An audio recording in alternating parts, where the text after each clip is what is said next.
For those with good taste.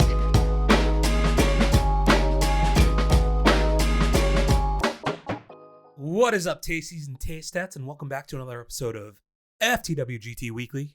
It's your boy Lenny, joined again as always with producer extraordinaire Dante and the man in the chair, D33Ray.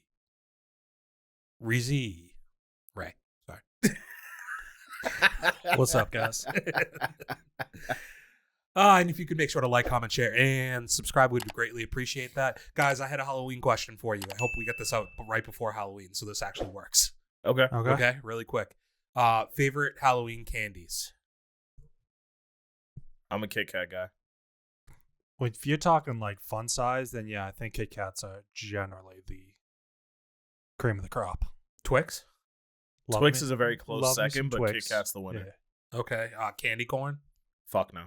Hate candy corn. I love me some candy corn. I love candy corn. I hate candy corn. The little Never pumpkin liked it. ones too, dude. I hate those. You hate those the are pumpkins? those are awful. I think like the pumpkins. awful. It tastes different, and it's a much I like different it's a little consistency. thicker. Yeah. I do love how, like, being somebody who enjoys candy corns, it's such a divisive yeah. topic. Yeah, it's controversial. And I'm just like, yeah, just give me whatever you got, and I'll eat it. How do you eat your candy corn?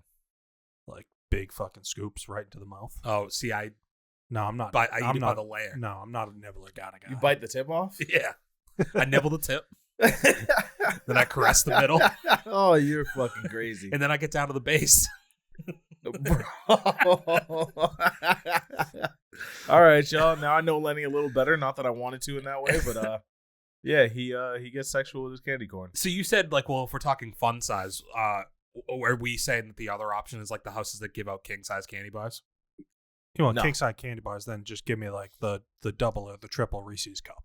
Like, That's actually a really good option. yeah. So then That's what do we fine. say? Because like we were like, oh, if you're talking fun size, what was the other option? He said that. And I answered. I was cool with the fun size. Okay, so there's no other option in terms of size? You could do like full size candy bars, I guess. Yeah. Did you have houses in the neighborhood who did that? Are you a size queen? Like, what's up?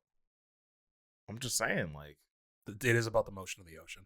no, but I'm saying like Halloween, right? As a child, you're getting all this candy. It was a lot easier to take on a lot different ones if you had the small bite size. Fuck, I am Jesus Christ. I just walked into that. I didn't even realize what I was doing.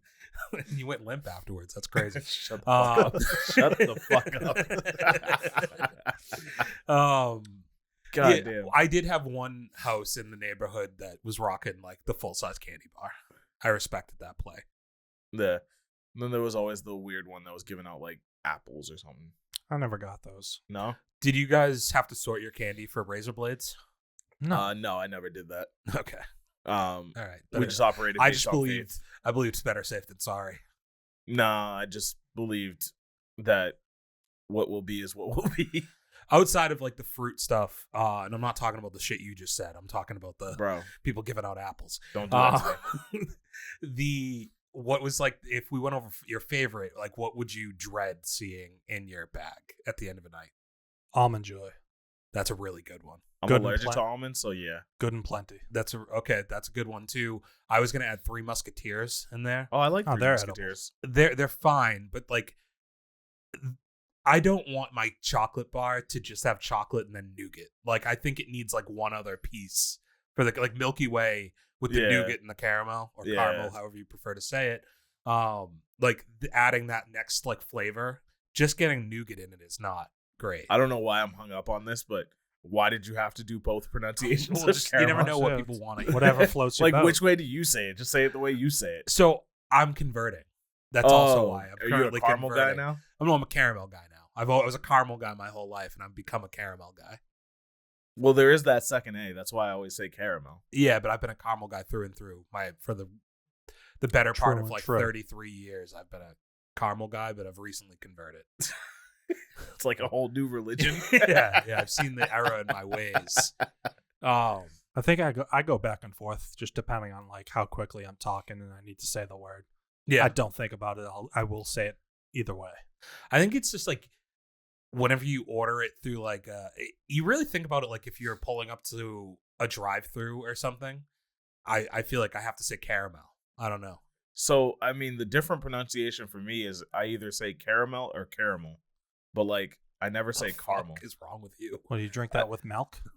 Milk? No, I never was a milk guy. I fucking hate that shit. I also hate when people say bagel.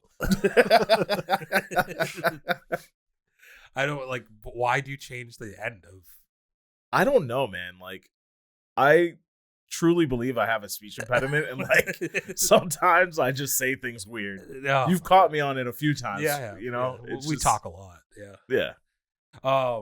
So outside of, because like Dave kind of listed a few outside of Almond Joy, just because you'll die if you eat them. Is there any other ones? Raisinets.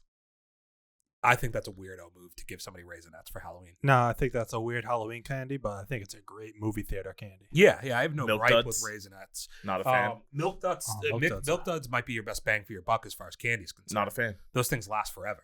Like you can just sit there and munch Also, on not that a thing fan for of Mike and hours. Ike's. But Oh, weird. they're Weird. I alright. like Mike and Ike's. I'm with you on Good and Plenty, but I'm a Mike and Ike guy, and certainly a hot tamale guy, like 100% a hot tamale. And what are the fake Starbursts? What are they called? Now and Laters. Now and Laters. Yeah. Those Don't like those. Those are way too hard. Not a But fan. I want to shout out because I think they're great to my boy Teddy. His favorite candy, Whoppers. Oh, also huge Whopper. Yeah, love the Whoppers Through and through. I love it because most people hate them. So when people put out the candy dish, You just kind of get like Oh, they just leave the endings. Whoppers in there. Another Yeah. controversial one that I love: Charleston Chews. Yeah, it's crazy. I don't like that. I don't understand what you're talking about right now. Yeah. You're not a fan? No. No. Yo, bro, throw those bitches in the freezer. See, that's even worse. It's way too hard. Pause. You chomp down like break your teeth. I'm It's not called a gonna say what I'm gonna say next, but like It's crazy. yeah. It's called a Charleston Chew, and you're like, let's freeze this. It's like, bitch, the whole point is to fucking freeze it, not to suck on it. Well, I just don't like when it's like too. Jesus Christ, this conversation's getting fucked. I don't like It's when gonna get too you soft. fucked, dude. You keep talking like this. So then, what's your beef with Now and Laters? I just don't like the flavor. They don't taste as good out of the freezer. That's the problem. You like Mambas? I actually don't even know what that is. Mambas are great. Basically, Do you know what that is? a little No. small, like No. taffy type. Oh, Laffy Taffies, banana flavor. The best. Fuck yeah. Banana flavor is I the don't best agree. flavor. I don't agree. I'm not a Laffy Taffy guy. Also, like it goes into that like Whopper conversation. It's the one flavor people don't eat, so Yeah. it stays at the end, and I just get Nobody it all. eats the banana ones? No, I just don't Oh think my people God, like they're the best Laffy ones. Taffy. no, Laffy Taffy is good. Banana ones fire. I don't like banana flavor anything. Like not even bananas. Oh Huh. man, banana milk, delicious. Dante Yes. feels the same way. Oh, yo, banana bread? Yeah, okay. Banana bread's actually All right, word. the best kind of banana. All right, cool. We got somewhere. Yeah. Is there not a way to tighten that? I don't know. Like, Because it's like it's 'cause distracting this me, whole thing, dude. and there's no way to secure it in here. Like, this doesn't tighten, so I don't know. It's that knob right there. This is for the tilt, not for What about this? No. Like, it's just how it slides through here. It's just Oh, friction. I haven't. This you're supposed to rotate this thing around. I feel like What? Spin it until it tightens. tightens. I don't think that's how it works. I'm not going to do that. Oh, I think I'm right, but no, it's fine. No, that's not. Yeah, whatever. I think you found out I was right. No. All right, yeah, that was a good little Halloween candy segment. I liked it, guys. We'll have to I don't know what we'll talk. Maybe we'll talk Thanksgiving next month. We'll Ooh.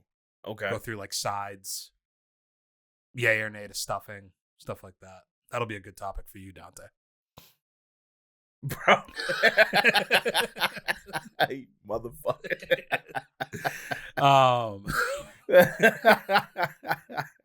Fuck. So we're going to we are long overdue on this review, so we're going to throw it in here. You guys want to talk about Saturday night? Live from New York. Oh, the movie. Okay. Yeah. Well, you were running through I was a lot of different things that happened. I was like, oh, damn, which Saturday night? Yeah. Stuffing? So should I say that? Okay, so if anybody doesn't know what the movie is, like I guess it's basically the lead up to the hour and a half or 2 hours prior to the first ever episode of Saturday Night Live. What year was this, Dave? Oh, 1975, I think. Yeah. Okay. That sounds right. Long ass time ago. It was definitely 70s. It was like 72 to 75, somewhere in there. Okay. So what's your throughout your life, have you watched Saturday Night Live a decent amount, or? No, I've actually only ever seen like clips of it, but I've never like sat down and watched it on TV. Okay. And Dave, correct me if I'm wrong, you're actually a pretty big fan, like not big fan, but like you've watched a decent amount. I would say I ran through a lot of the episodes of the like probably like early and mid 2000s. Yeah. With like the Will Ferrell, Tina Fey, Amy Poehler, Jimmy Fallon cast. Bill Hader. Yeah. Yeah. Yeah, like I think that's the time period of my life that I was most connected to Saturday Night Live. Like I would never have said that I was a weekly viewer, but if I was gonna like if I was flipping through on a Saturday night and like during that time period, depending who was on screen, like that cast was a cast that was really very relevant to me at that time in my life. Yeah, it was also just like it was a big talking point in school, and it was pre-YouTube, so you couldn't really just sit down and like watch clips. So you had to kind of stay up and watch the episodes to be able to talk about it Monday morning at school. I think post Bill Hader was the last one of that cast to kind of stick around, right? I think so.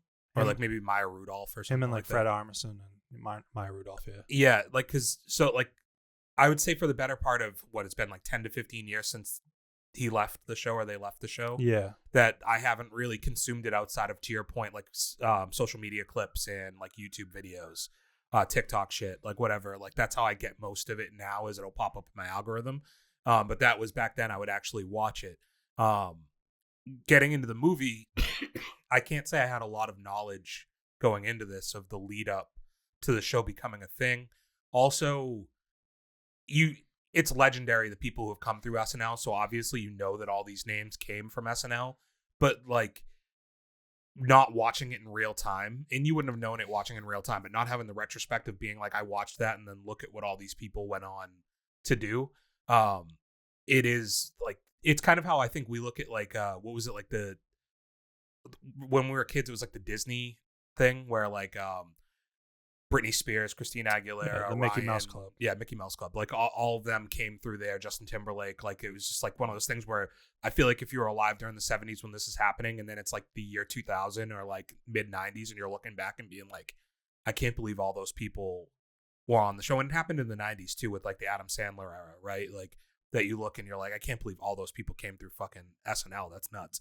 But watching this movie and just seeing all these names that are like super recognizable and that are like incredibly successful, and you're like, they were just like middle of the road dudes when this happened, you know? As far as the movie is concerned, I was skeptical on how I was going to feel about this, like going into it. And I think it's one of the more like edge of your seat watches for this year without actually being like a thriller or an action movie or anything like that. Just because I think that like the pacing of the movie is done so well, and it's like nerve wracking watching all of this stuff that's playing out and all these hurdles. It's just like every time he thinks he gets a step ahead, he falls 2 steps back, and like just that constant struggle to get it to right up until the end of the movie where you're getting ready to go live. And even when you're going live, you don't know if it's going to actually happen. And it's like crazy to feel that way now when I know it happened, but like they do such a good job of executing the way it happened throughout the movie that I think it just was very successful in what it was trying to do. You know? I mean, I think I went in with kind of like a similar expectation, or I guess lack of expectation, because like, as we just said, like I never really watched Saturday Night Live. So then to go in to watch a movie about it, I was just like, I don't know if this is really going to resonate with me, or if this is more for like the people that actually enjoyed the show. But just as its own standalone story, it was definitely very interesting. It was worthy of being told. Like, yeah. And I think the thing that puts it over the top is it was casted in just such like I think it was casted perfectly. The casting was absolutely fantastic. To the point where like you get to at least for me, I got to the end of the movie and I was like, I want to see more of this. Like, yeah. I want to, like, because you get because it ends with like them starting the first episode, and I actually kind of wanted to just watch the some first of the episode. funniest parts, and I guess it goes to be a testament to the show itself, where when they were reenacting like the skits from the show were some of the funniest parts of the movie, I thought, and like most interesting. And like you could just go watch those, how they really played out, but it was cool to see them redoing those things. And then like they did a really good job with they had just enough scenes of everybody to where like you got to know all the characters and you kind of had a feel for all of them, and everybody got their chance to shine in like one way or another. But they at the never same like time, oversaturated the screen. Yeah, they left you wanting more. Like it's kind of perfect in that regard, where you're like, dude, I want more Dan Aykroyd like in this movie. But everything's happening so quickly, like you got to flip to where the next problem is, and then like 5, 6, 7 minutes down the line, you're like, whatever you want to say, like 2 or 3 scenes later and like 4 different rooms later, and the next thing you know, like you see Dan Aykroyd wearing a different costume in a different hallway, just getting ready for something else, and he's just kind of in the background doing his thing. Yeah, because all the moving parts were just, it was so chaotic. So standouts for me, I think first and foremost, and rightfully so, because he had to carry such a huge bulk of this movie, but the dude who played Lorne Michaels, I thought he was fantastic. Like you felt for him, but you felt the stress that he was going through. Like you could tell that like the whole, like it really came through that like his whole career is riding on this happening tonight. And I thought like he was by far the strongest standout in the movie. Outside of that, I think that Chevy Chase, the dude who played Riddler in Gotham, I can't remember his name, but like Corey Michael Smith. Not only did I feel like he played the part very well, but he looked like a young Chevy Chase. Yeah, I just like that scene where he is in front of all like the higher ups at NBC or whatever, and it like there was just like he had the aura. Like you could like understand the stage, you could understand the whole room being drawn in to him being up in front of them, talking and telling jokes and like just being loose. And you're like, wow, this Chevy Chase is an asshole. Like, and I think you got some of that from him too in this, but you could also see why this guy became what he did through what they showed there. So I thought he was the other standout for me. Were there any other people for you guys that stood out? Matt Wood as John Belushi looked. Yeah, that would be played the part big really, one. really well. He had maybe the most like interesting arc, and rightfully so, based on like what you know about the real life like of John Belushi, right? But yeah, like the scene of him on the ice skating rink, like there's so many good parts with him. Yeah, he definitely got the most screen time. He was really good. I also recognize Raina being the chick from Bottoms. Which one is Raina? I don't know. Are you talking about Rachel Sennott? Yeah. Yeah. Okay. Yeah. She was not like a major part of the movie, but I thought her relationship to Lorne Michaels and like the whole what's the even right again another thing that goes right down to the wire, like what name are you gonna use for the credits? Like even just little stuff like that you're just like. It just added anticipation. You're just building and building to be like, how are they going to get this whole thing together by the end of it? And it's such a great movie that like I think Dylan O'Brien as Dan Aykroyd was great. I thought that Winston from New Girl, love him, was Lamorne Morris, was fantastic, but you just don't get like a character that you wanted more. I wanted more of him. More of it, yeah. Like it was one of those things where you saw all these panels before the movie was coming out, like all like the interviews they're doing as a cast and stuff, and you're like, this cast is incredible, and you get in there and you're like, wow, it really is incredible, but there's certain people you just were like, I wish we were getting more. And I don't know if you guys like caught on to this. Like I didn't even realize it watching it, but until I kind of looked up the movie a little bit afterwards. But the same actor played Andy Kaufman and Jim Henson. Yes. Yeah, I thought both of those were pretty. I didn't notice it in the movie. I also like Andy Kaufman. Didn't even like register to me, like that he was in like that cast until I was in the movie, and I was like, oh shit, that's Andy Kaufman, you know. And like the whole movie, he's just kind of awkwardly there, not really doing much, and then just shows up at the most important moment to make the whole place die laughing.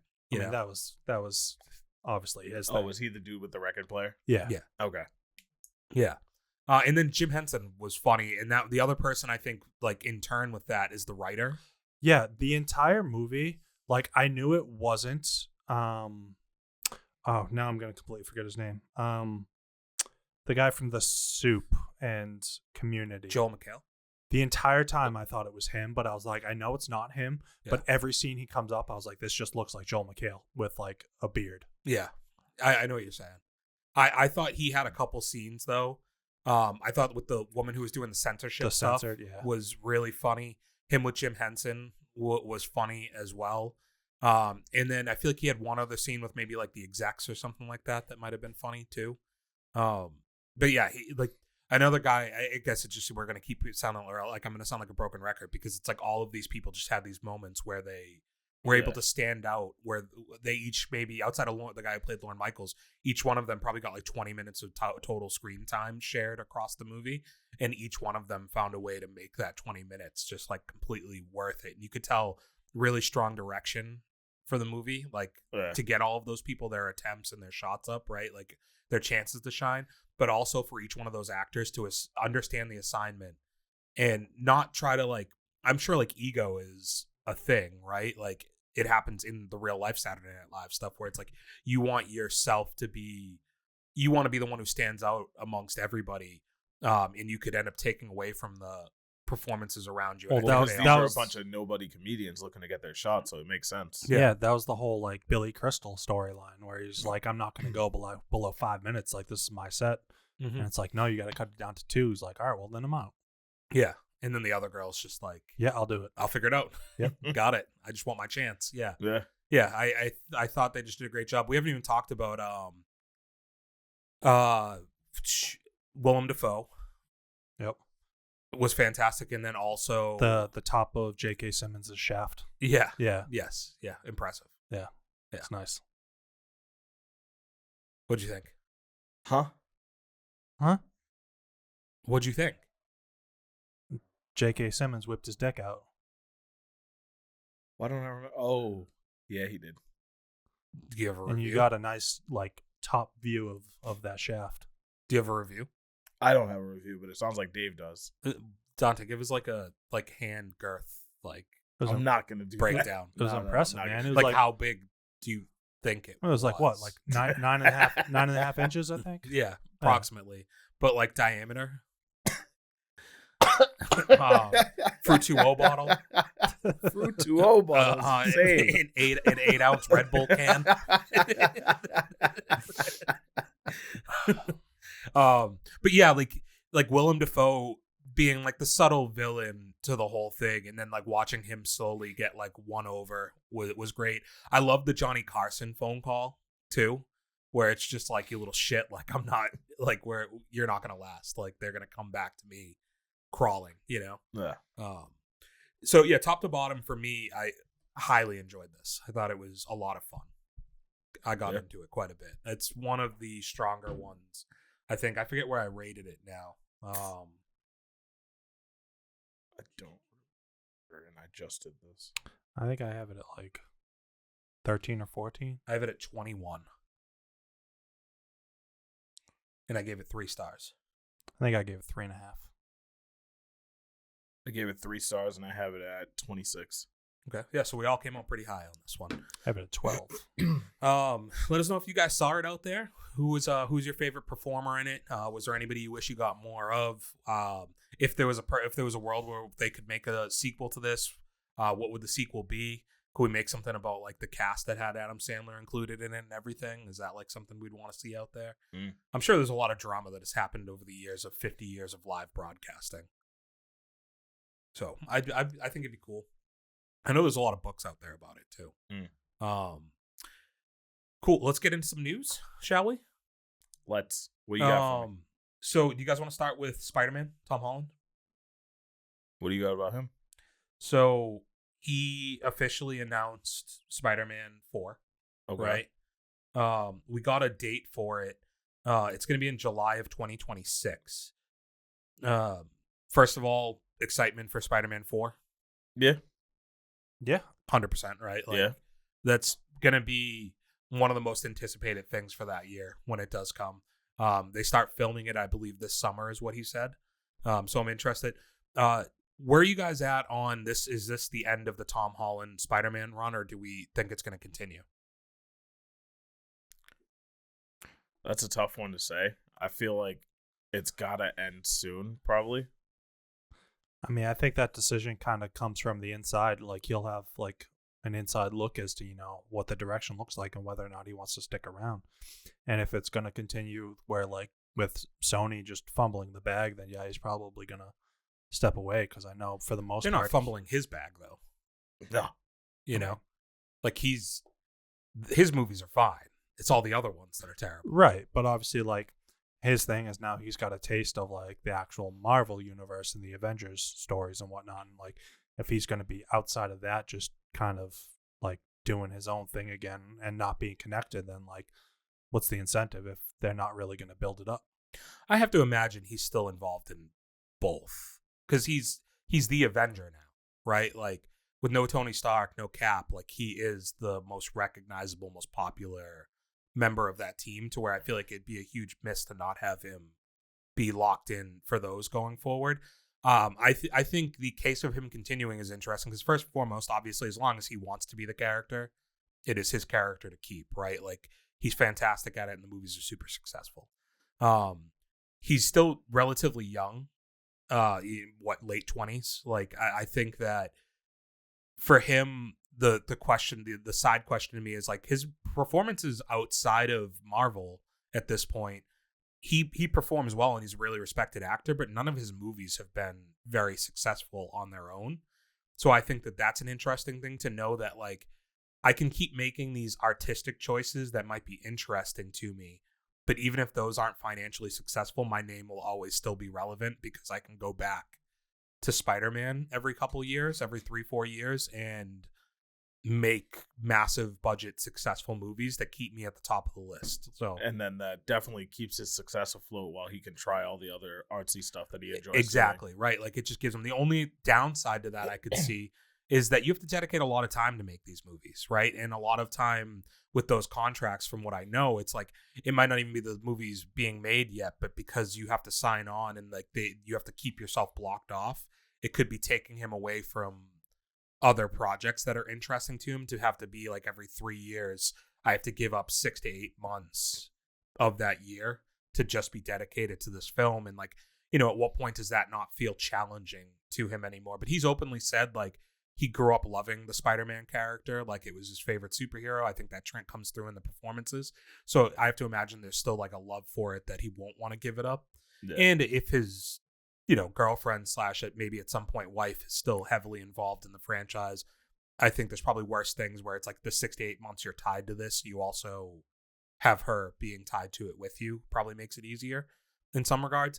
The other interesting Tom Holland thing that came out this week, well, a couple things. I want to mention, it's actually, this movie's mentioned, it's supposed to be coming out wedged in between the two Avengers movies. So it'll go Avengers Doomsday, then Spider-Man 4, and then Secret Wars is currently the release schedule that they have planned. So that's the other part where I feel like he's got to be involved in the Avengers stuff in some regard if they're going to drop the movie in between. Because he's been the kind of movie that's come out of what Homecoming came out of Civil War, right? And then Far From Home came out of, was it No Way Home or Far From Home that came out after Tony was gone? I think it was No Way Home, right? I thought it was Far From Home. No Way Home. It was No Way Home? Yeah. Is that where he's looking at, like, the mural on the wall and everything? Yeah. Yeah, okay. Yeah, because Tony, you're right, because Tony was in Far From Home, right? So yeah, I think that, like, he's kind of been the character that carries over the story in between or post Avengers stuff, so I feel like that's why it's got to tie in. But he also signed on to do a Christopher Nolan movie. So, like, this is the thing that gets most people hyped, because obviously, like I said, most of his things that he's put out outside of Marvel have not been super successful, and I think most people are saying to themselves, like, this is the one. Like, Nolan doesn't really miss for people. Attaching yourself to a Nolan project, I think there's a certain level of quality you're going to get. I believe Matt Damon's also signed on to do this movie. Do you know anything about the movie itself? No. So interestingly, the Nolan movie and the Spiderman movie are going to be coming out back to back in the July of 2026. So they're both coming out like right at the same time as each other. So he's going to have just a crazy year as far as like successful box office and performances are concerned. So again, huge for his like Q rating or whatever you want to call it, popularity level. But no, I don't think there's any details as to what the movie's about yet. Okay. I think we're still, little over a year and a half, 2 years out from it. So, time to vet things out. I wonder what the shooting schedule looks like for him for the next 2 years, though, if you have 2 movies of this scale coming out in 1 month. Yeah, probably super busy. Yeah.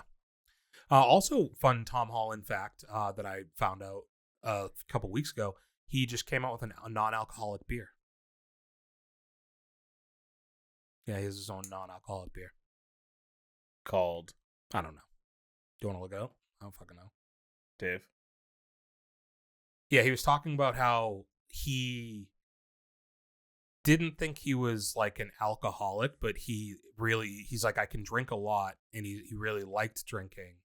So then he started by like, I'm drinking too much. I'm going to take like a month off from drinking just to prove to myself that I can do it. And then he got through the month and he was just like, let's see if I can do 2, and kept going. And he was like, the whole time, he's like, I still wanted it. But I wanted it so much that I told myself I couldn't have it. And he's like, I wasn't an alcoholic in the sense of like, I had a drinking problem, but like the way I want to do it makes me feel like, I think he made him Which feel I think like, that's really relatable. Yeah. So he enjoys still like drinking, but he doesn't want to get drunk basically. So non-alcoholic beer.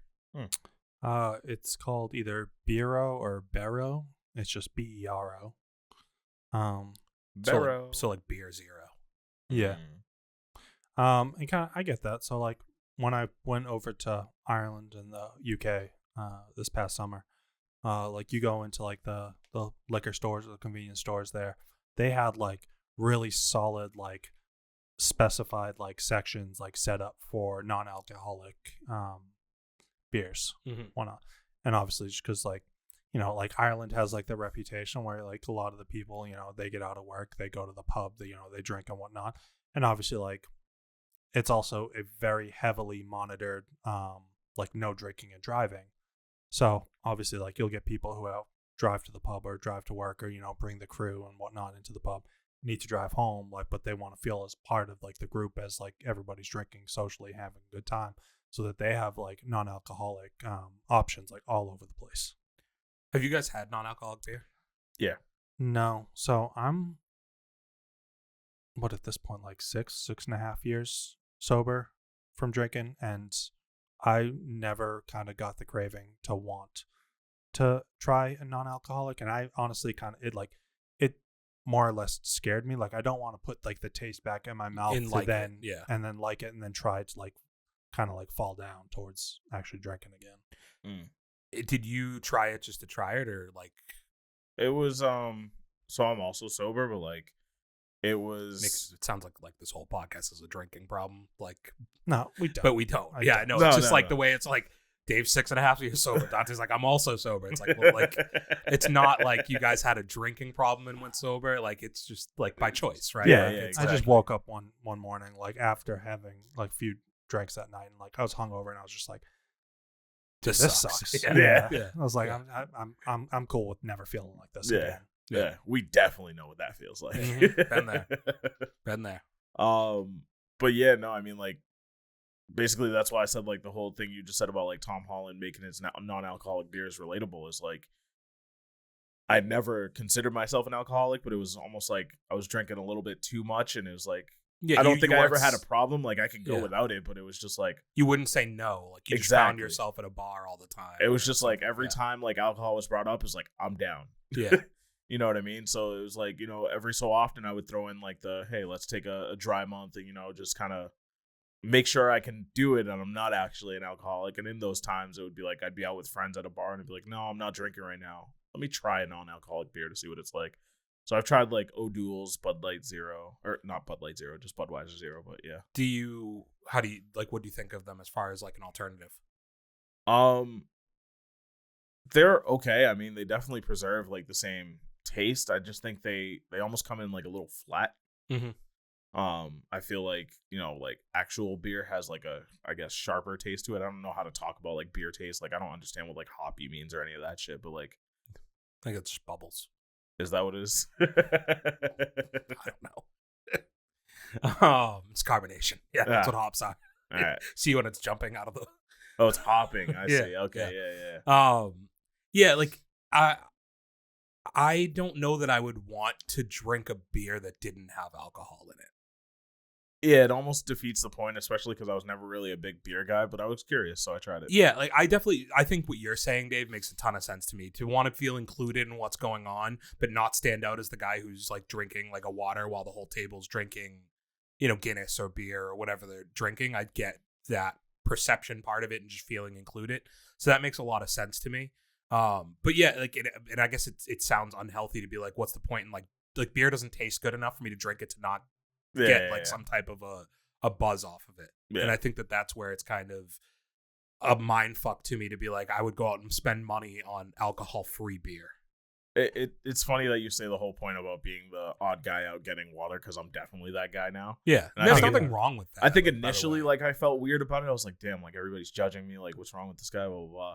And then I even started the whole joke where I would just tell bartenders, no, I'm sober now. Make sure it's just water. Yeah. And, they'd immediately flip to thinking like, oh, he has a drinking problem. Yeah, and you're like, again, I don't actually, but no. Yeah, I don't think there's anything weird about being the person who gets like a soda or a water at the bar. But yeah, I think socially you feel like you're just more included with having something that looks like a beer in front of you. Yeah, interesting.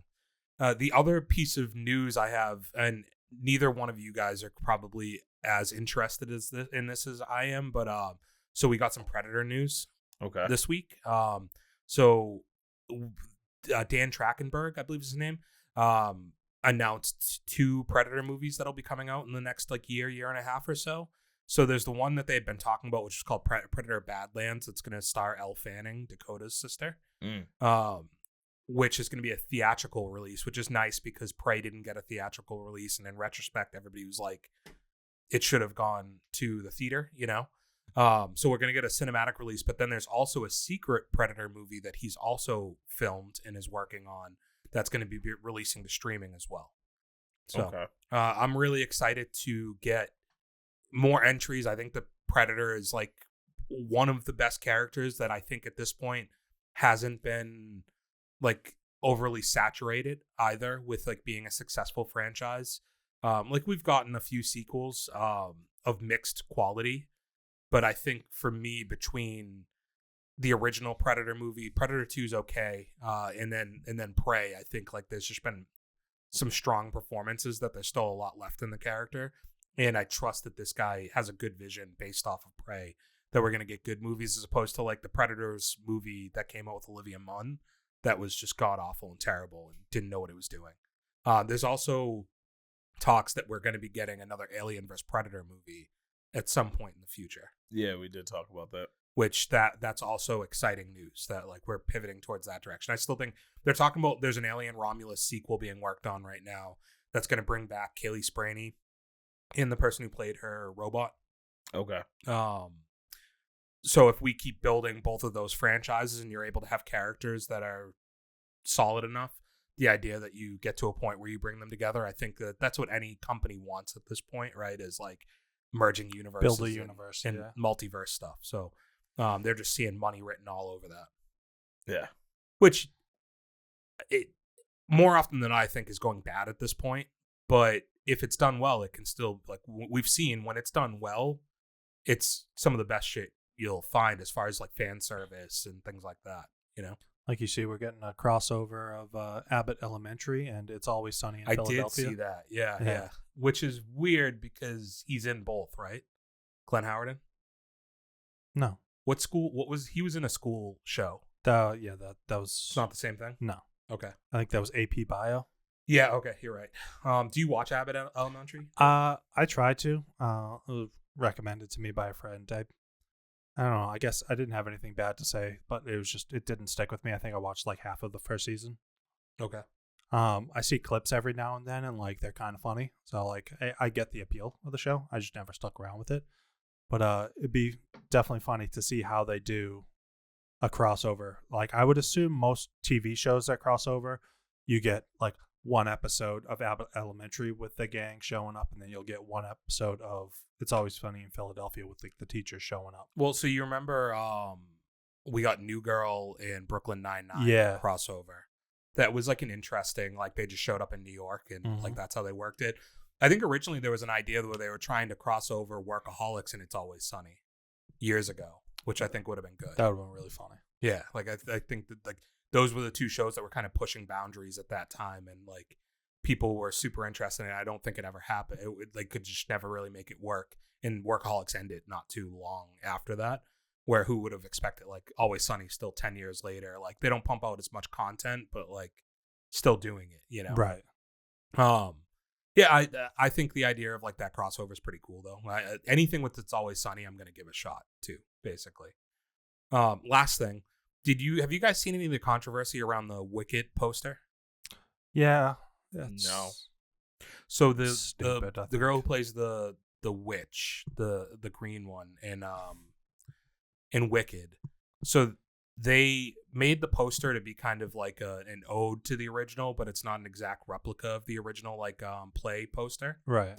And somebody recreated the poster from the play, but with the picture from the new movie.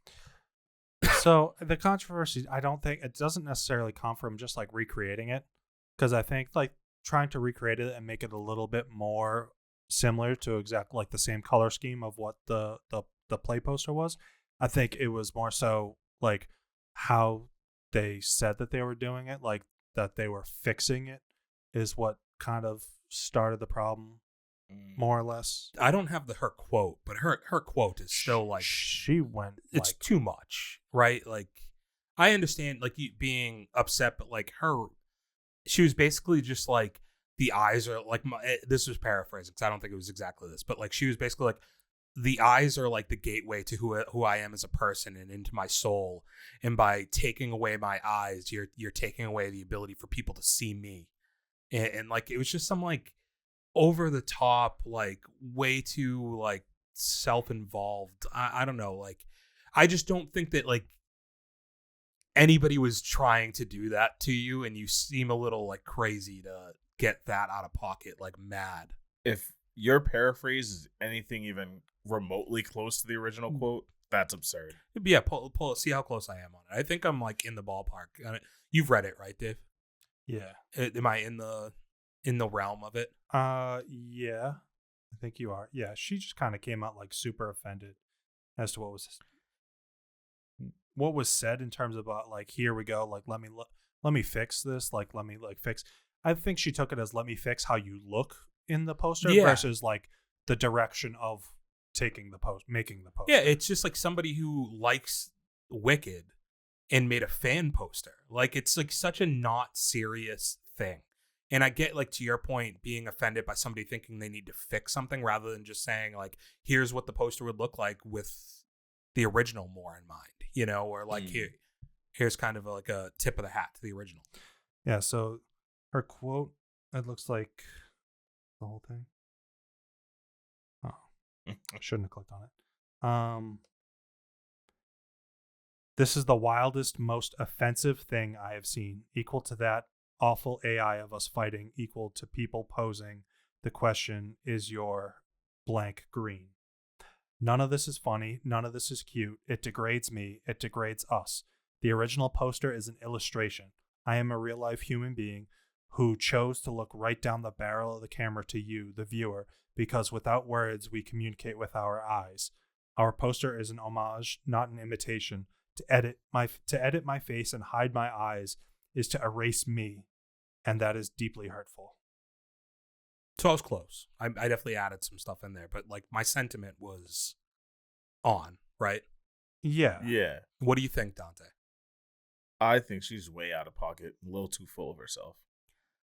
It's just, yeah. It's just like a fan made an alteration that gave a little bit more homage to the original, and you took offense to it. The thing I will give her some leeway on is like the part at the very beginning where she's talking about she's clearly gotten other offensive things, but to then use this as the trigger point, which was not really an offensive thing.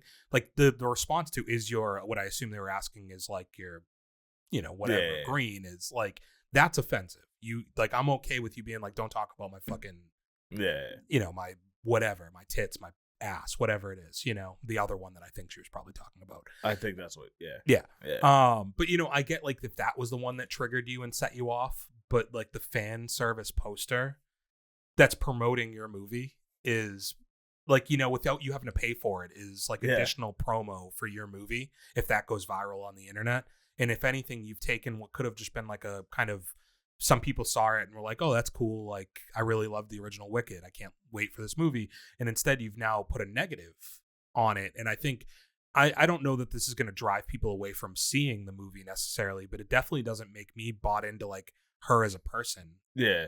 I don't think it's going to drive anyone away from the movie, but it's definitely going to leave a bad taste in people's mouths when it comes to her. Yeah.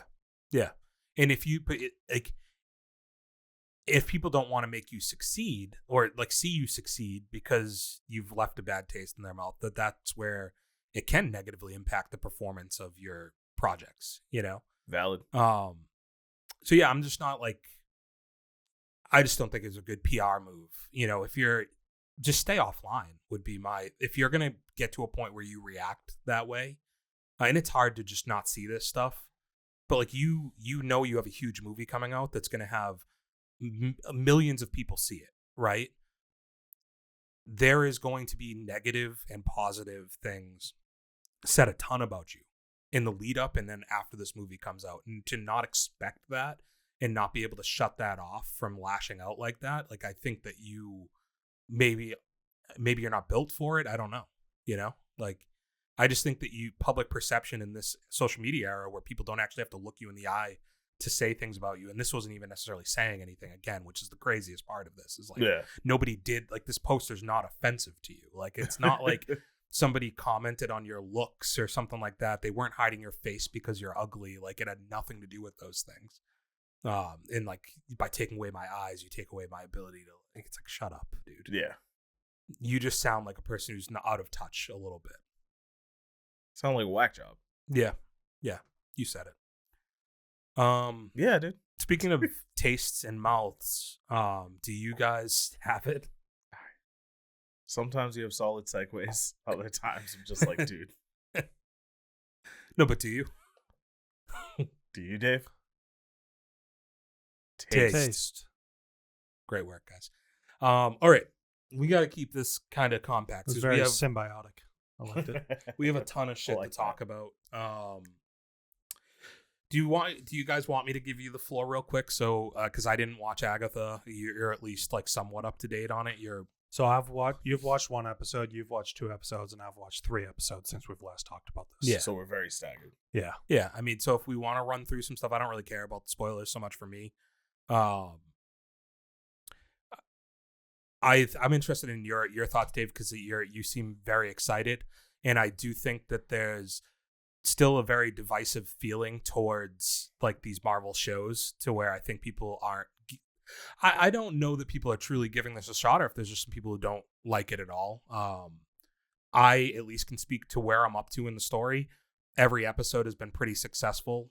Post the first one being probably the weakest for me out of any of the episodes of the show, and it's the one that feels like it's the most separated from everything else that we've gotten, to where it doesn't really, I almost don't understand creatively what that was there for now, and maybe they answer the question for me, but no, it was definitely like a completely different vibe towards like what the rest of the show is. But I think it was just showing you something of her just kind of breaking out of her spell, and then now we got the real story after that. Yeah, we got some answers, at least to where I'm up to.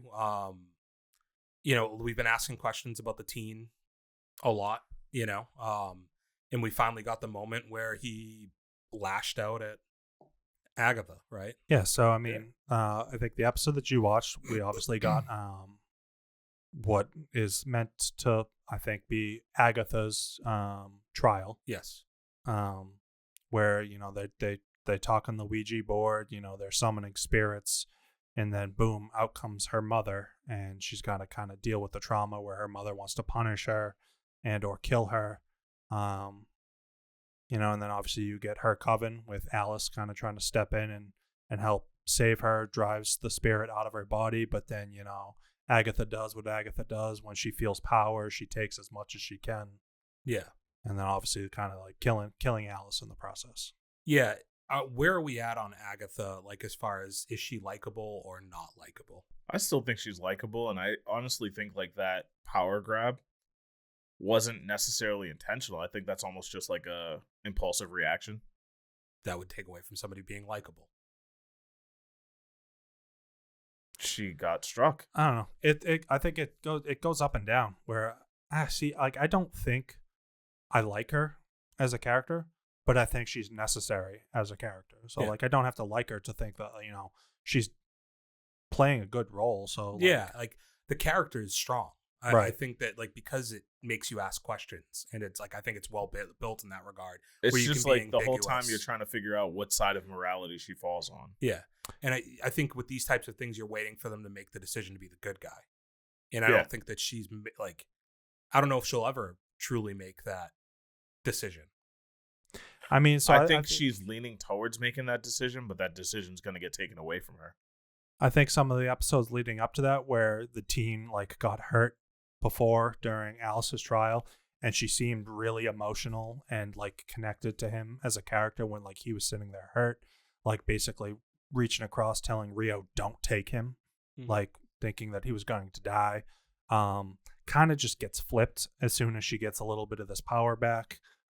She kind of turns back into her nasty self when she's talking to Billy outside on the road after the trial. And then obviously you get like the big bomb drop reveal of the teen's character, Billy. So fill me in for where I've missed now, because you're saying the next episode is primarily letting you know his story. Yeah. So, well, with the real reveal at the end of that episode, personally, I just think Billie Eilish, like "You Can See Me in a Crown," was just awesome. You know, getting Billy to reveal Billy. Yeah. Was perfect. Was cool. Yep. I didn't even put that together, but yeah. Yeah. Yeah. So that's a good song to just drop to, like just yeah. So the whole next episode basically kind of wound us back in time to William, like basically. No, weird. I just didn't. That's way back in time for me. So it shows Billy, aka William, going through like his bar mitzvah, basically turning from a boy into a man. Goes through like the whole ceremony. I don't necessarily know what you call it, but then they have a party afterwards. Where was there a brisk? A bris? I think that's when they're children. But yeah, fair enough. Again, I only know that because the John Cena movie. Yeah. So then there's a party, like dance floor and everything like that. They're all celebrating William, his friends, family, and whatnot. And then like they kind of give you themes that like obviously like William is interested in magic and stuff like that. I think it's a magical experience was on like the pamphlet of the bar mitzvah and whatnot. And then at the party, there's a tarot reading tent where he goes in, and Lilia is in there, kind of reads his fortune and whatever, sees something that she's kind of worried about, and you know, she's kind of scared for him, for his future and whatnot. And she ends up being the one who put the sigil on him to where he couldn't speak his name at the beginning of the show. And as soon as she did it, like she puts it in his jacket pocket and gives it back, like she immediately forgot that she did it, because it even works on the witch that casts the sigil. So that's why she doesn't know who he is. Yeah. And then there's like an announcement. They're like, hey, you know, there's events at in Westview.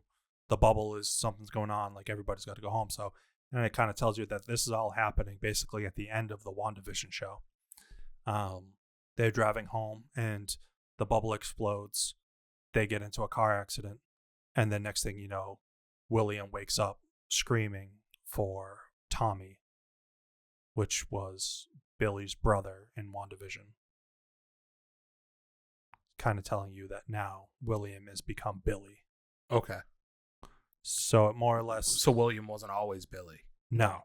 So it kind of tells He you... just basically became a vessel. Billy died. died. William died in the car crash. And then as he died at the exact same time, the spirit of like Billy and Tommy kind of vanished out of the bubble. And Billy... latched onto him. Yeah. Okay. So do you understand any of this where you like, it's like WandaVision was so long ago, like I don't remember these fucking kids. You don't remember very her little. kids? Like I remember she had them, but I don't like remember what happened with them. I don't remember anything. When they ended the spell, they were part of the spell. So they vanished. Yeah. Okay. Were they bad kids? No. One of they were them just was our kids. They both have powers. I think like one was a mind reader, which is Billy, and then the other one I think was like a speedster or something. Yeah. Okay. All right. So what is like, why would that make me excited for the character though? I think it's more so just Agatha's obsession with Wanda, and now having one of her kids right in front of her is like, what's going to come of this? Because she probably still wants revenge on Wanda. So she'll probably take it out through Billy. Got it. And does this lead to, do we think this leads to Wanda coming back? I mean, yes and no. Because Wanda bodies Agatha if she comes back, right? Right. Yeah. Where before, like, you kind of thought, like, hey, you know, this might be Wanda's son, you know, he might be on the road to try and get her back. They pretty much told you, like, now that his reason for being on the road isn't power, isn't to get his mother back, it's to find his brother, to find Tommy. Got it. Okay. Do you think he's going to find Tommy? I think so. I think Tommy's going to come to play at some point. Tommy, you think can be a good guy or a bad guy? Don't know. If he also latched on to somebody outside, we don't know who that person is. It could be one of the Salem 7. That Salem 6. It's Salem 7, but no, that doesn't track. All right, fair enough. You're the expert. That's on me. My bad. But I don't know. I think you guys are on something, right? Like, Billy's driven by just getting his brother back, but like, say Tommy comes back, his first thought might be, this bitch killed us. Yeah. I'm driven to revenge. Yeah. Mm-hmm. And then Billy has to kill his brother. No. I didn't see that part. No. Okay. All right, my bad again. So you're the expert. It's on me. Who's calling who an expert? So yeah, you're still you were talking before the pod, Dave, about just ending up very impressed with how this is playing out. Yeah, as this has gone on, I've definitely felt I guess a lot more of a connection to all the side characters. They've been playing up all the other witches pretty well, and I think Agatha's honestly been taking kind of a back seat to everybody else's story, which I think has been nice. They've been playing up the whole coven aspect of it, and it's not just a one-woman show. We're 7 episodes in? 6, I think. 7. So there is another one after the one I just kind of talked through, which it goes through a whole nother trial. I figured as much, yeah. Because I was going to say, how many episodes are left? I think it's 9. 9. Yeah. So at least 2 more 2 weeks episodes left, yeah. of it, okay. And do we have any trials left? So the next trial was Lilia's trial. Mm-hmm. So it was basically a tarot reading trial. And I think we still haven't gotten Rio. I guess Rio's trial. She's the Green Witch in the Covenant, right? Yeah. I think, honestly, it might also be Billy. Might be considered. But he was never part of the Coven. He just walked through the door with them. I'm starting to think, based on the flashback episode, that Billy is actually part of the Coven, and he is the quote-unquote Green Witch, because there is a like text message between him and his boyfriend, where his boyfriend says, "You are my," and it's a symbol of a black heart, much like in the first episode where she writes the black heart as the fifth member of the coven, where obviously you think it's Rio, but then it turns out to be Mrs. Hart, but then it's Rio again.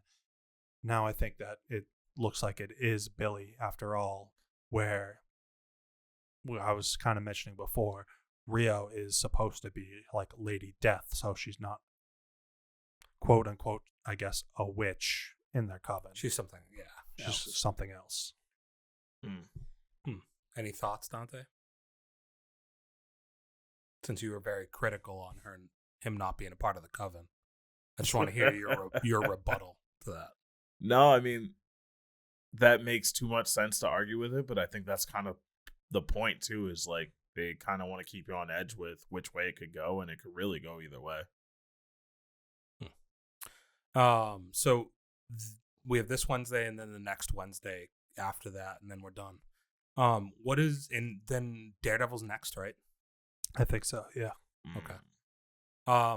Really quick, Dave, because I didn't follow along at all. Did anything interesting come out of Comic-Con? I'll be honest, I haven't kind of paid a whole lot of attention. I think the only thing I saw was kind of like Colin Farrell talking about Penguin stuff. It's really all I ever saw. You're still watching that, right? No, I've still only seen the first episode. So okay. Are you just waiting for them all to be done? Or? Yeah. People love it. Like, did you see what's the Tucci who played Falcone in the Batman movie? Stanley Tucci, right? No, not Stanley Tucci. John. He's in the Transformers movies as well. I don't quite. And you talking about the Robert Pattinson one? Yeah. Oh, shoot, they showed a flashback of him in the first episode, and I was like, "Oh yeah, I forgot that he's the one." John Turturro. That's yes, John Turturro. Do you see that he said he turned down the Penguin show because he thinks it shows too much violence towards women, and he said it's not really his bag. Okay, Jesus doesn't fuck with that. Yeah, I thought that was interesting. Because like, I mean, you're an actor, dude. Like that, like there's. I'm sure that none of the people in the show are really like big supporters of domestic violence or violence towards women, but it's like you're acting out a character. I thought that was weird. I would have liked to have seen him in it, but you know, it is what it is. It's kind of weird though, making like a Penguin movie and not having that character, or TV show rather, and like that's a pretty important character, the underworld of Boston, fucking Gotham, to not have. Well, I mean, that kind of drives the whole storyline of this, where there's like a gigantic, power shift and struggle for like who takes control of like what area, and now like you're getting the daughter of Falcone is like. Yeah, the one that they're focused on. Yeah. Yes, right. Yeah. Huh. We'll have to see if anything else came out of Comic-Con. We'll look into that. You never told the story about how you didn't get to go. Yeah. Kind of just messed up my dates. That's kind of... Shame on you people out there for not telling Dave that he was saying the wrong dates the whole time. Yeah. Bought my ticket like Wednesday last week. Like, all right, cool, ready to go. And then I wake up Thursday morning to an email just being like, hey, here's what you can do today at Comic-Con. I'm like, excuse me? I was like, Comic-Con's next week. Oh, I was wrong. So does that mean like Rhode Island's you're gonna have to go to Rhode Island now or something? Yeah, I think I wanted to plan to just go for a day for that anyways, but I'll double check my days before. I'm more likely to say yes to Rhode Island. Yeah, I might even just say yes. Yeah, I haven't been back in a while. I could go. I've never been to a Comic-Con. Yeah, well, maybe we'll do a vlog. No, I got a streak going. Oh, this is like next week. Rhode Island Comic-Con is next week. First week of November? Friday, Saturday, Sunday next week. What's the date? November 1, 2, and 3. I think I am. I'm down to go. I'm on PTO. I'm working all of those days. Son of a bitch, Dave. I'll switch with somebody. Yeah, I'm down to make a venture. Dante will come. We'll bring our vlogging shoes. Film some content, right? So, sure. Do you want to dress up? Fuck no. I'll see what I can do. The Friday Dip is my like, toes in the water first. The Friday is it's a 3 p.m. to 9 p.m. So kind of might be able to like do my work day and then Just shoot down. shoot down. And then Saturday and Sunday are like 10 to 7 and 10 to 5. Maybe there's like a former member of this podcast that might be around. Oh, true. Maybe he'd be down to vlog. Damn, yeah. He can Yeah. be the cameraman. Yeah. So people don't know that it like we know he's there, but Maybe add a little like color commentary in the background. yeah, just so they hear his voice. But they're like, is Is it him? Is it? Is it? No, I'm hearing things. Okay, we have a lot of movies to get through, so let's brush through these things. Dante, let's get through. We Live in Time. First, We Live in Time. Yeah. Trying to keep it as brief as possible. I thought this movie's fantastic. Just really like the two performances, Andrew Garfield and Florence Pugh. I don't think it should be a surprise to anybody, but I thought they were great. Like, I think Florence Pugh is great. you didn't think Andrew Garfield was great? No. Okay. I thought he was just meh. Huh.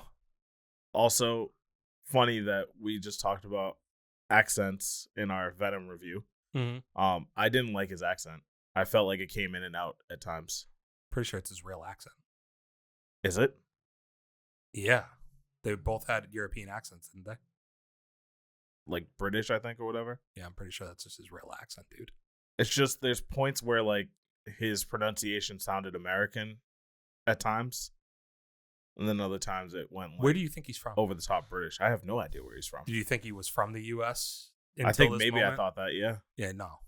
Okay. No. I mean, let's see where he's from. They're both English. Yeah. Okay. Andrew Garfield. So you didn't like this, huh? I'm not saying I didn't like it. I'm just saying his performance left something to be desired. Okay, so his mother is British, his father is American. He lived in the U.S. till he was 3 years old, and then he lived in the U.K. after that. Mm. So, Okay. he's a little of both. He was born in Los Angeles, but he spent. He's not going to pick his up an whole accent by three. three, You know, yeah. So he spent most of his life, In or the early UK, life, yeah. in the UK. Yeah. And when you hear him do interviews, he definitely has an accent. Okay. But yes, you didn't like this. I didn't say I didn't like it. Just trying to get your thoughts, dude. Feels like you didn't like it. No. Like, I still enjoyed it.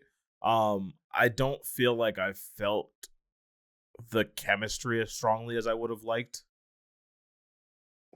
But it was good. Don't agree. I mean, look, we can have different opinions, of course. Yeah. I thought their chemistry was. I mean, from the outside looking Phenomenal. and not seeing the movie, I feel like Andrew Garfield has chemistry with everybody he talks to. Yeah. Did that interview with him and that redheaded girl? The chicken shop? Yeah. Yeah. Great interview. Yeah, it was. Palpable, the tension between them. You seen that yet, Dante? No, sir. Definitely worth watching. It's very good. They're very funny together, and it's just like two people who clearly have some type of an interest, or they're just fantastic at pretending like they do. Just you're watching him just be like suave as fuck and like just flirting throughout the whole thing, and it's very, very good. Mhm.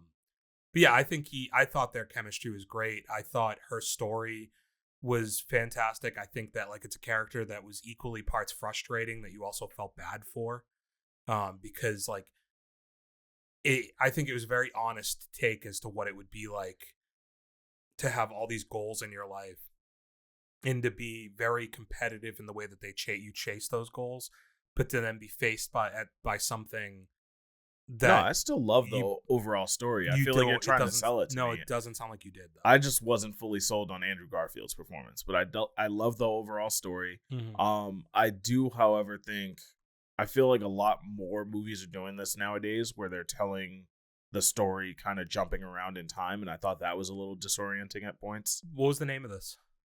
We Live in Time. Well, Okay, that's where just they double live. check. Double checking what the name was. Just because that's the name doesn't mean it has to be told out of order. It's not called Shuffling Time. I think it made it. I think you're right. You're basing that off of what, like Strange Darling, basically, and There's a few other movies that Man, have done it. you're going to hate the latest episode of Agatha then, too. Oh, fuck. I'm not saying I hate that, right? Because, like, you sounds brought like up the you point don't of Strange like it. Darling, and I think they did it really well. I'm just saying, in this case, there was points where it got disorienting.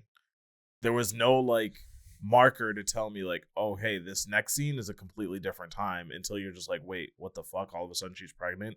And then the next scene, wait, what the fuck? She's not pregnant anymore? Well, I think there were key things like, hey, she's pregnant in this scene and she wasn't in the last one.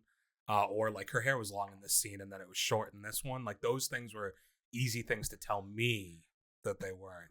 I get that, but it was more effort on my part, all right? It wasn't. Just say you didn't like it.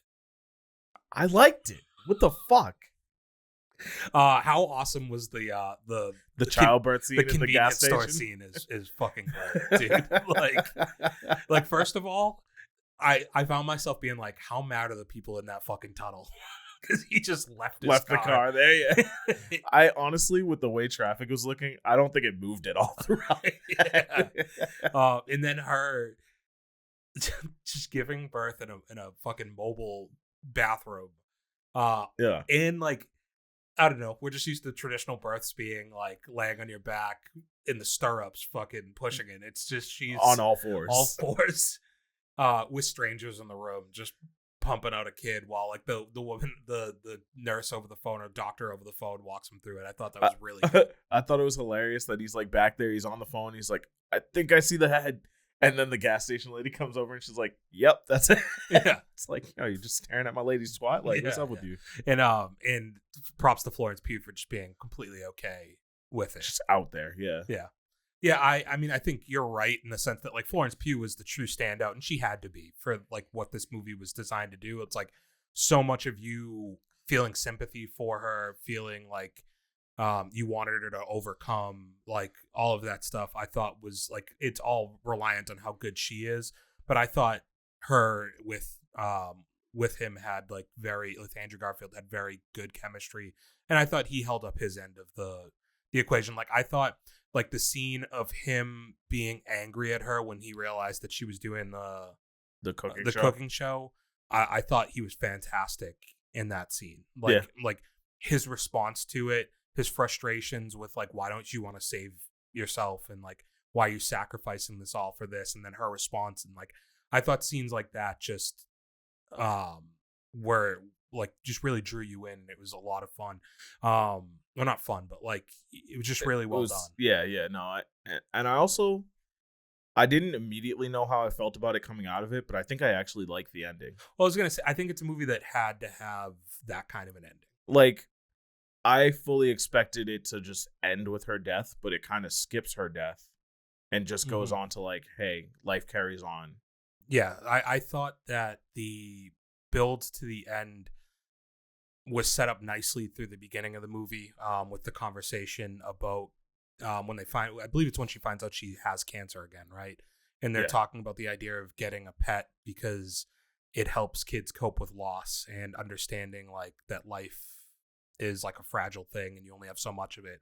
And I thought it was a nice sign of like symbolism to not tell us that she's gone. Like, they never openly say she's passed. But them coming into the house together, doing the egg cracking thing and everything that she did at the beginning of the movie, and now having the dog with them was like a nice, just subtle way to tell you, to your point, like, he's still going to pick up the pieces and keep moving the same as the kid will, and like, they're going to cope with it how they can, and they're just happy that their mom like fought. It was kind of a way to give you a happy ending to a sad story without giving you like a Hallmark happy ending kind of thing, you know what I mean? Yeah, I think that it was an appropriate way, like, to not end this movie with some like happy like bow at the end of like she overcame it and like got everything she wanted, but at the same time it didn't break me emotionally, right? Like, I didn't like get teary-eyed from it or anything like that, because it's like her daughter, like, they did a great job, I think, with establishing the daughter too, like through small scenes throughout the movie. Whether it's when she was shaving her head and stuff like that, to where like she's just a kid, like she didn't necessarily understand what was going on. It didn't weigh on her in that way, And I like how they bounce through like the relationship between her and the daughter too, like from the point where it's like, no, I don't want kids, to then showing how good she is with her kid. Yeah, I thought that was another really powerful like scene in the movie of they're so fresh into a relationship and him already asking about kids, but it's like he's not coming, like, he doesn't want to waste either one of their times, and he sees the future in that like their chemistry is as strong as it is, and like that's an important question for him, and I liked her response to it. Like, I think that both were like, I just think throughout the movie they had a lot of tough conversations because of the type of movie, and I thought it was very honest in the way that it handled a lot of those situations, and I think that that's why I really liked what they were able to do with it, so I rated it pretty highly. I have it at number 14 on my list, and I have it at 3.5 stars. Where the hell did I put it? I'm sorted by newest on my list, so I know I can just see it. Ah, that's probably smart. You also don't use tiles, you use the list format, huh? I prefer it. Easier to read for me.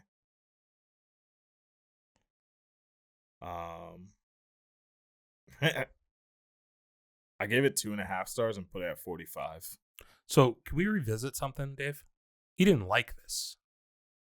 I gotta reevaluate. What'd you give Venom?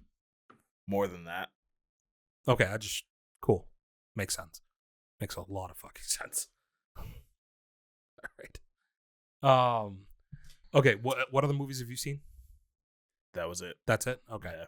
I didn't know if you did like a screen unseen or anything. I'll rip through my other 3 ones really quickly here. So I saw the Pharrell Lego movie. It was fine. It was good. Like the music, I think the one thing that I took away from it, it was an interesting way to tell the story. I thought I almost wish there was some more to like the visual aspects of it that I feel like they could have done. But that man's catalog is insane to watch over an hour and a half, and just constantly like song after song that you're like, holy shit, I like didn't even realize like how much you were a part of this stuff. Like, you're thinking his name and you're not immediately associating to him to everything to certain things that he's attached to. And like they did a really cool thing of like the cameos. Like you get like a Jay-Z Lego, you get like a Gwen Stefani Lego, you have all these like major players like I wanted to say Jadakiss, but it's not Jadakiss, it's Nori. Like you get him in like a Lego, like just these funny little like cameos that they're just Lego characters is really cool. Also, as far as visuals, just like when they were explaining how he came out with the song Happy and stuff was like super interesting. It's like I didn't know that he had gone through like a downturn in his popularity at some point in there. And his songs weren't good. Like his music just wasn't as good as it was. His creativity wasn't there, and his popularity had kind of waned. And then he is with his kid, giving it a bath and giving them a bath. I don't know their pronouns, but I shouldn't call them an it. Valid. But he is like, his kid's got like a rubber ducky and is like just super like happy in the bathtub. And then the whole room, like slowly, like the Lego blocks all start turning yellow, and like the song comes to his head, and it just kind of takes off from there. And all of a sudden, he's back into like just hit status. And then the movie ends with the Kendrick Lamar song, and like the activism and stuff like that all around it. And I didn't even know he produced like Kendrick Lamar song. Like I just didn't even register. And it's like people walking in like the Black Pride parades and like shit like that. And it, like, I don't know, they just found a way to tie everything together. And in an hour and a half, I just thought it was paced in a really good way. The only thing that I struggle with a little bit for making it a Lego movie is there was kids in the theater when I saw it. It was a later showing, so not like a lot. There was just a few kids. But I was like, I can't imagine like kids.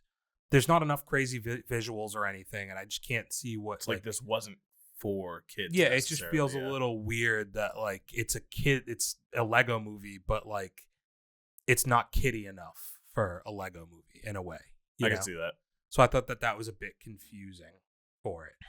But I ended up giving it 2.5 stars. Because I thought it was okay, and I have it ranked at 54. Cool. All right, I have more. Smile 2. Saw Smile 2. Have you watched Smile 1 yet? Nope. No. Okay. Cool premise for a movie. I thought this was like a solid entry, and it has. Did you watch Smile 1 right before you watched this? Yeah. Okay. Yeah, I made sure because I had never seen it. I think the first one's probably better, but like it's an interesting premise where like basically the spirit is jumping from body to body, and it inhabits you between like 4 to 7 days, and you slowly deteriorate, and you're seeing things and stuff like that. The crazy thing is I know all that from the trailer. Yeah, so like once you die, whoever sees you die, it latches onto them, and then like it keeps passing from person to person. So like it's cool. I like when this movie picks up from basically within the week of the first movie ending, because the person who witnesses the girl from the first die, you pick up with his character trying to get rid of it, because the way that somebody found out you're able to not die from this is you have to kill somebody. Basically, you have to like go out and kill somebody, and that stops the curse on yourself, essentially. So he's a cop, and he tries going to like a drug house to kill like these drug dealers, and he was going to use that as his way. So what he wants to happen is he wants to go in and kill one guy and have the other guy see him kill him, so it jumps on to him and is no longer attached to him. But he ends up getting into a shootout with the guy and kills the second guy. And it was like, fuck, like that screws everything up. And it just so happens that somebody who's buying from them, he didn't know, was also in the room while everything happens. So he's behind him in the room and sees it happen.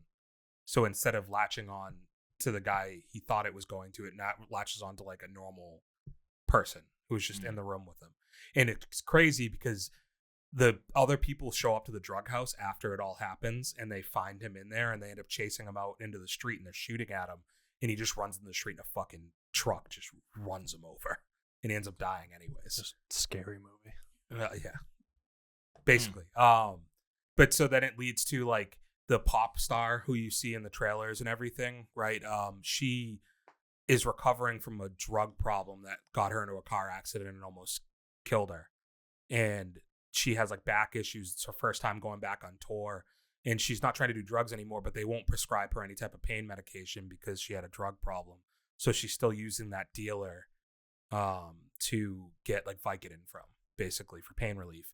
And that's the guy who was in the room who saw the death. So when she goes to buy goes to buy pills from him one night, he's at the end of his like 6 days or 7 days that he's had it, and ends up killing himself while she's there. And it passes on to her, and you follow her through the rest of it. And to keep it short, the coolest thing I think that this movie did in terms of premise, this movie played a lot more with like the thing inside of them, like the smile thing inside of them, playing tricks on them and like messing with her perception. So she thinks that she's going to like there's a guy who had previous to all these deaths lost his brother to it and figured out what's going on, and he figured out the way to stop it is if I kill you and bring you back to life, I have to kill you long enough to have it leave your body, but bring you back to life. So it basically just gets stuck in between, essentially. But so the whole time you think that it's like happening and then he's going to kill her, and you find out that like this thing's just fucking with her mind, and everything she's been seeing is completely fake. And she comes to on stage at her first tour date at like Madison Square Garden in front of like a whole audience of people, sold out arena. And that's when the thing decides to have her kill herself. So like, remember, like it's whoever sees it, it transfers itself onto. So I don't know if they're setting it up to where now it was waiting for everybody to see it. It kills herself. She kills herself in front of like 10,000 people. So then does it jump to 10,000? That's people? I think that's what you have to question if they're going to come out with a Smile 3 is like that, how they up the scale to a point. Huh. You know, I just thought that was an interesting way to kind of tie a bow onto the end of the movie, you know, and like cap it off. But yeah, like good movie. It has like some pretty crazy like twists and turns, and like kind of like you don't know what's real and what's not real. Like about halfway through the movie, you start to like it starts to mind fuck with you about what she's seeing that's actually happening versus what's not happening. And like there's a lot of fun little twists. And the first one played around with that a little bit, but not nearly to the level that this one did. So yeah, I liked it. I didn't love it. I think I gave it 3 stars though. It's one of the better horror movies. It's not like thriller, not horror. It's horror. I don't think anything's horror after watching Terrifier 3. I would argue that's comedy. I have it at 28 on my list. And the last one I saw a Keaton movie as well, Goodrich. I haven't even heard of that one. Yeah, I'm assuming most people haven't, but Keaton is just great in basically everything he does, it feels like these days. And that's just it's a nice little, it actually hit me more emotionally, I think, in some ways than We Live in Time did. It almost got me closer to a tear in my eye than We Live in Time did. He's just a dad who's been 100% on with his career for his whole life, and his firstborn child is played by Mila Kunis, who's in her late 30s. And now he has a wife who's gone to rehab, and he has 2 young kids that are twins that are in 2nd grade. And the wife starts the movie going to rehab, so now he's got the kids by himself for 90 days, and he's relying on the older sister, his daughter, his eldest daughter who's pregnant, to help him kind of with some stuff. And he's got to become more of a father in the home than he's cared about his job forever. And it leads to frustration from the oldest daughter being like, I never got to see this version of yourself, of you. You never gave me this. You were never home. You were always on work trips and doing shit like that. And now saying that just reminded me. I've seen a trailer for this. Yeah, I think you probably have. Yeah. It's a Framingham movie, so probably before one of those ones or something. But yeah, it's just her kind of being like they get to see a completely other part of you, and all I ever wanted to do was have this relationship, and whenever you commit to things with me, you let me down, and I want so you're my hero, but all you've done is disappoint me my whole life. And yeah, I just think you get to see over an hour and a half him grow. He loses the job that he's had forever. He had his own art studio and it's failed, and he's got to figure out how to move on with the next part of his life, and being more present in his family is something that he's aiming for. And I just think it did a really good job. And it all comes down to his performance being so good that it puts it over the top for me. So I really, really liked it. I would highly recommend that one. Probably not a movie theater movie for most people, but when it comes to streaming, I definitely recommend watching it. 3 stars and number 22 on the list. All right. So I'm on a good little run. I've caught quite a few 3-star movies recently, so I'm happy. That's good, because I know we were on a run where we were catching a lot of garbage too. Yeah. There was some bad stuff. You have to make it through some of that, but then when you hit a run of just above average movies, it's a nice little stretch there. Yeah. Cool. Do you guys have anything else you've been watching streaming wise? I have a couple things, but yeah. I mean, if you want to just keep going with what you're ripping, you're on a roll. Caddo Lake. I went to go watch that, and I didn't. Okay. I mean, I can hold off on that if you want to watch it, and we can talk about it next week. Did you like it? Yeah. Okay, then I will. It's a Shyamalan movie, so have yourself in the headspace. I forgot that it was Shyamalan. For a Shyamalan movie. But yeah, I forgot I was meaning to watch that. I knew it was Dylan O'Brien movie. Completely forgot about Shyamalan. Yeah, he's fantastic. And, I'm really happy to see him starting to get back out into actual he should be in consideration for more leading role stuff, I think, and more prominent, because I think he's doing more artsy stuff, or he has been. Also, a lot older than I thought he was. Yeah, he's 44 30. or something. No, like that, Dylan O'Brien's not 44, dude. Was 30s. Was I wrong on that? 30s, not 44, man. He was on Teen Wolf, brother. Never forget. Styles. Okay, yeah, never mind. He's 33. I'm way off base. Yeah. Way off base. Try to add 11 years to a man's yeah, life. just putting death on him. Damn, dude. Damn. That's crazy. Awesome, dude. We live in time. Right? Yeah, that's a good point. We can jump around however we want. Right. But yeah, I watched that. Woman of the Hour. Did you get a chance to watch that yet? No, damn, I need to. What's that? The Anna Kendrick movie. Oh, yeah. I do want to watch that. So I also watched that. It's really good. I think the story is super interesting. The fact that it's real. It's as good as I expected. It's crazy that it's real. And then the thing that they show in the trailer, watching that scene play out in the movie when he's following her through the parking lot. Yeah, it's very ominous. Watching it in the full context of the movie. The only thing I wish is there isn't a lot of him and Anna Kendrick. That's not a small part of the movie, really. And the movie's short. It's only like an hour and a half long. Okay. So it's pretty quick. I do love me some Anna Kendrick, though. Yeah, she's phenomenal. The direction on the movie's really good. And again, like putting it into realization as you're watching it that like this really happened and how much easier it was in like the 70s to be a serial killer who could just kind of bounce around the country because there wasn't as much communication or tracking. And like they do the run at the end of the movie where they give you a bunch of real life facts about it, and the fact that like police stations around the country had reports on this guy and had done nothing with them to like follow up really on any of it, and it allowed this guy to go and like at the end of the day he was convicted for like 12 murders, but they think that he could have murdered over 100 people. Holy shit. Yeah, it's crazy. But yeah, those are 2 streaming movies that came out in the past like week and a half that I watched, and I really liked both of them. Yeah, they're both solid entries. I'll have to check both of those out. Yeah, you have Netflix. I do now. Yeah. And you have Max? I think so. Yeah. No, I lost that when I switched from AT&T, but I can re-sign up. Yeah, so Caddo Lake. Okay, that's what I got. I watched other shit, but none of it's really worth diving into. Pride and Prejudice. Oh yeah? Yeah, I watched it. How'd you like it? It's great. Yeah?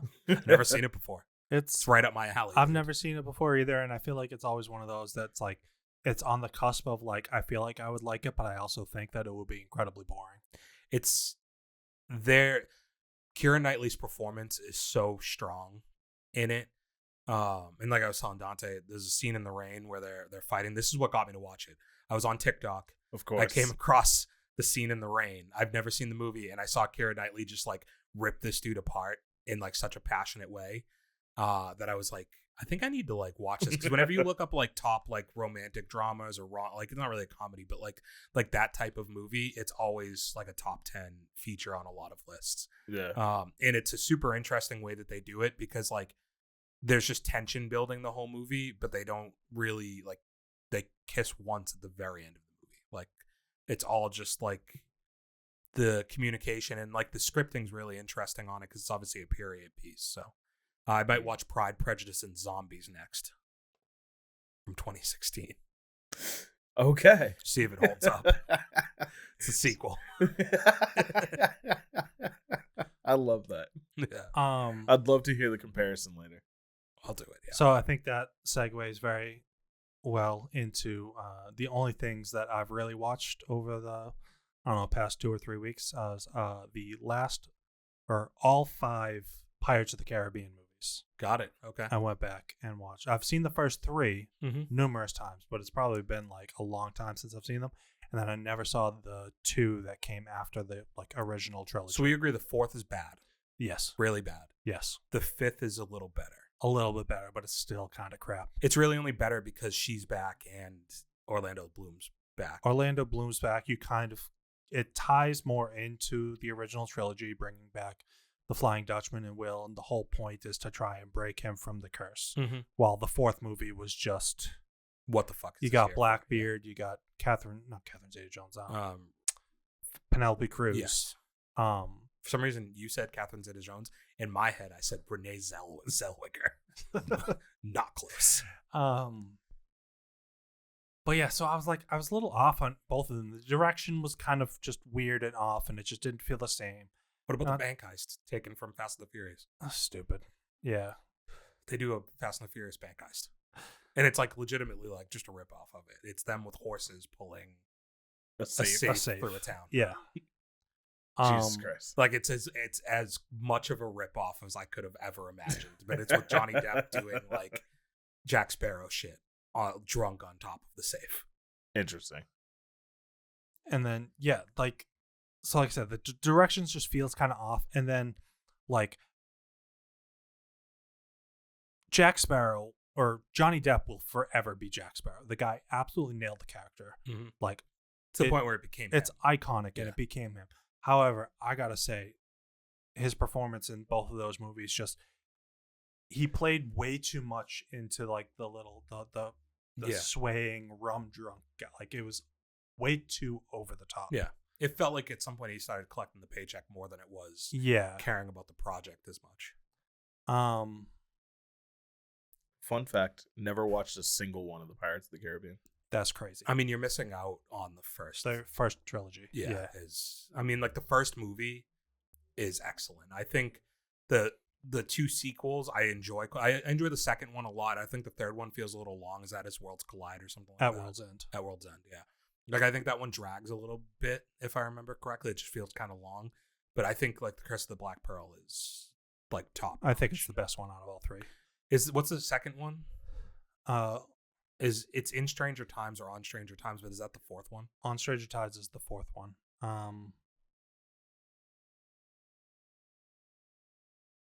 Yeah, I can't remember the second one. Dead Man's Chest. Yeah, we got that. Wow, that was beautiful. Yeah. And then so like after watching this, and I gotta say, Keira Knightley's performance in the third movie when she becomes like the Pirate King and has like just all these really, really good, like strong, like dialogue performances, like kind of got me thinking as I was watching, because like this is kind of an argument you see and hear all the time when there are female-led movies or TV shows that do very negatively, right? And you seem to always get a strong visceral reaction from that lead actress in terms of, you know, all the fans are misogynistic for, you know, not liking our movie. And the argument is always like, no, it's just bad writing. Like, we really don't have a problem with the character or you. It's just like you kind of told a bad story. And I feel like a lot of that has been coming out over the last couple of weeks with She-Hulk and the actress kind of lashing out at Ryan Reynolds for being cut from the Deadpool movie. And they're like, oh yeah, no, men don't like women, blah, blah, blah. And mind you, like Electro was brought back for that movie. Yeah, and it's just like, terrible. It's like, no, we just like good writing, good directing.